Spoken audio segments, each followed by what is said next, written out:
father and son simply wanted to cut through the ice to go fishing. But when they broke the ice, red ice chips came up. They prayed it was only fish blood. Then the father brushed away the snow on the ice and saw a dead body beneath it. He immediately told his son to go back to the truck and call the police. Before long, the police and Brennan's forensic team arrived at the scene. Brennan concluded that the body had likely fallen into the water before the lake froze. Later, it had floated upward and become trapped beneath the ice. There was a noticeable wound on the left side of the victim's forehead, likely caused by a violent blow. At that moment, Booth noticed a necklace on the body. It reminded him of a hockey game that had taken place a month earlier. During that game, a player named Pete from the opposing team had repeatedly committed intentional fouls and slammed into them. Furious, Booth threw a punch at Pete to defend his teammates. And he clearly remembered one thing. Pete had been wearing a necklace around his neck. It looked exactly the same as the one on the body. With that discovery, Booth suddenly became the prime suspect in the case. Although everyone trusted his character, the prosecutor still assigned Brennan a new and attractive partner to avoid any accusations of bias. Booth, meanwhile, continued assisting the investigation as an off-the-record consultant. Based on the level of decomposition, Camille estimated that the victim had died 5 days before the lake froze. Local police had already confirmed that the lake froze 3 weeks earlier. That meant the death occurred the day after Booth's fight with the victim. This revelation greatly increased the suspicion against Booth. Soon afterward, Booth was called in for an internal police interrogation. He carefully described the entire fight with Pete at the hockey rink.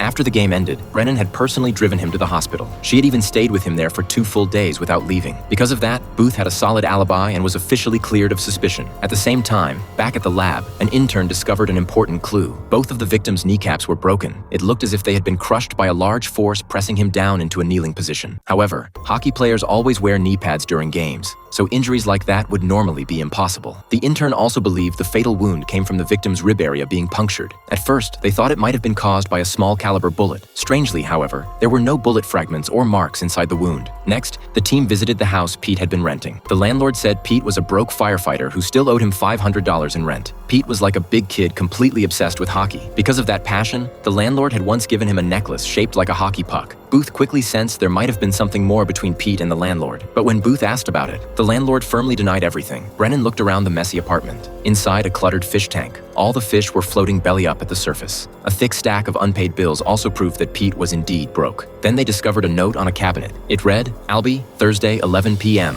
However, the landlord had no idea who Albie was. Meanwhile, Brennan found a hockey uniform that smelled strange. There were also bloodstains on it that had not been fully washed out.